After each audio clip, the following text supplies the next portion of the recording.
কি চুরি করছস? ব্যাটারি ভাই, জোরে কথা কও। ব্যাটারি, কি ব্যাটারি? গাড়ির ব্যাটারি, সিএনজি না অটো না রিক্সা না কিটা? ডিস্ট্রিক্টের ব্যাটারি, মানে অটো রিক্সার ব্যাটারি? ডিস্ট্রিক্ট গাড়ি। ডিস্ট্রিক্ট গাড়ির? জি। মারাত্মক সেটা। তো নয়াদুল তুই রাস্তাঘাটে চুরি ডাকাতি দিলে তুই এটা ডন। না ভাই, আমি তো করছি না, আরেকজন কইরা কি আমার আনছি। তুই একটু এগুলো তুই নিছস। এর নাম হারুন।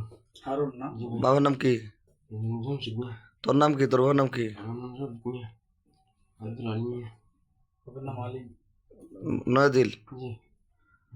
তো এই যে চুরি মুরি করস রাস্তাঘাটে, এই যে ব্যাটারি বুটা গরিব মানুষের হক মানুষ, ভাই আমার এগুলো কি পাইছিস তোরা? আমার জীবন ভাই তো করছি না, এই তো করছে। কইরা আমাকে আবার আনছে ভাই। অনকা এগুলো কোথায়? এগুলো কোথায়? জানি সিনেমা জায়গা তো। এর আগে হাজার তুই হাজার কমপ্লেন আছে। তুই এই টান ভরা আমরা এই রুটের মধ্যে তোর নাম